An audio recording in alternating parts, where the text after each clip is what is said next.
I grew up in a small town where everyone knew each other. My dad was a farmer and my mom taught at the local school. Despite its size, our town had a few places we kids thought were almost magical. There was an old bear den, a huge tree split by lightning, and the Moaning Crevice, our favorite mystery.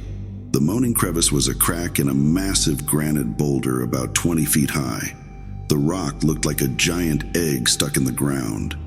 If you yelled into the crack, the echo came back sounding otherworldly, not like a normal voice, but like an eerie moan or howl. "Hey Judy, scream again," my brother Jeffrey would often shout when we were there. I'd scream and we'd laugh, listening to how my voice turned unrecognizable. Not just shouts came back changed. The crevice had a way of returning everything thrown into it. Once I tossed my glass marble in there. It came back, but later that evening it unexpectedly shattered. "It must have hit the granite inside," Jeffrey explained when I showed him the pieces. Once, for an experiment, I threw a boiled egg into the crevice. It came back, but it took a few seconds. When I peeled it, it had gone bad. The strangest thing happened when our friend Michael decided to see how the crevice would react to a living creature. He put a little kitten inside, which was reluctant to come out. When the kitten finally did, it behaved very calmly, but days later it attacked Michael's baby brother. The kitten scratched his face beyond recognition. That was the last straw. After that incident, we stopped going to the Moaning Crevice.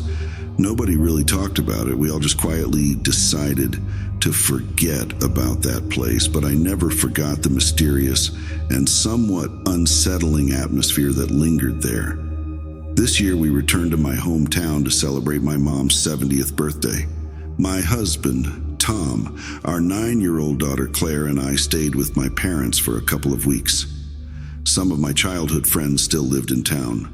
We decided to meet up one summer evening to reminisce and introduce our kids to each other. The kids played together, and Claire quickly bonded with my friends' children.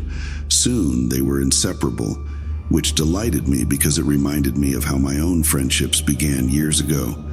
After a few days, Claire and her new friends went for a walk. Hours passed and they hadn't returned. I started to worry.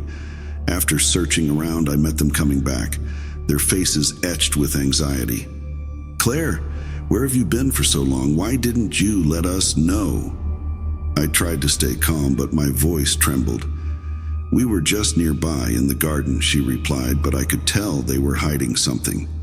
"Did you by any chance go into the woods to the Moaning Crevice?" My heart raced as I asked. "No, we weren't there," the children quickly replied, but their looks were filled with fear. When we got home, I tried to get the truth out of Claire. She insisted they were really in the garden, but her smile seemed forced and unnatural. I knew she was lying. Leaving Claire with Tom, I rushed to the woods. My heart pounded as I approached the spot that meant so much in my childhood. The Moaning Crevice had grown much larger. Now a child could fit inside. The ground around it was littered with stones and pine cones, and on the boulder, I noticed 2 long red hairs, just like Claire's. Back at home, I confronted Claire again. "Are you sure you weren't inside the crevice?" I pressed. "Mom, I told you we were in the garden. Why don't you believe me?" She looked at me with her big, honest eyes, but I felt she was lying. I decided to speak with Christopher, my friend's son. He finally admitted that they showed Claire the Moaning Crevice and even helped her climb inside. She was in there for almost an hour. "We were all really scared," he said, his voice shaking. I tried to explain everything to Tom, but he dismissed my concerns as nonsense. "Claire is fine, just relax," he said after I finished.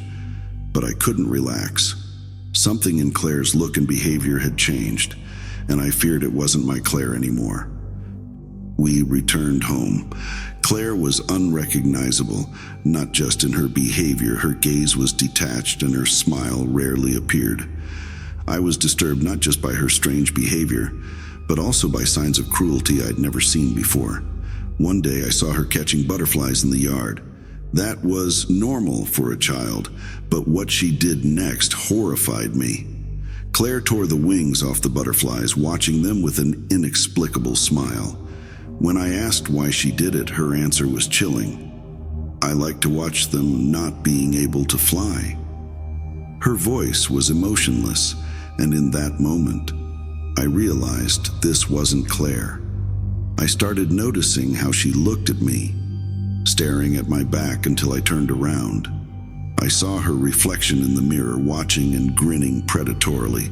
Claire began coming to our bed at night. She'd stand there and emit a guttural moan, similar to the sound the moaning crevice made. One morning, I found that all the photos in the house where she appeared had been scratched or torn. Her faces were carefully cut out and damaged, especially the eyes. When I tried to talk about it with her, she simply said, "I don't want her to look at me." One day, when Claire went to school, I decided to check her room. In her notebook, I found drawings of the crevice, surrounded by strange figures and objects. These images were drawn with such attention to detail that they filled me with dread. Pine cones, stones, the kitten, the glass marble, all that had once been inside the crevice. Later, we had to surrender our dog to a shelter after Claire accidentally stuck a fork in its eye. 3 days later, I found our pet hamster in the trash can without its legs. I was appalled.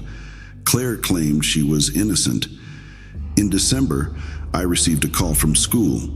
Claire had stabbed a classmate with a pencil in the leg. An investigation ensued. Child Protective Services came over.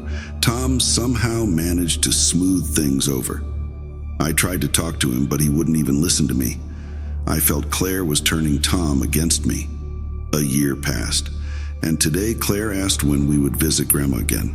She told Tom, "Dad, I want to show you something in the woods. I want to file for divorce and leave the child with Tom. Let my family hate me, but I want to live far from this and mourn my Claire alone."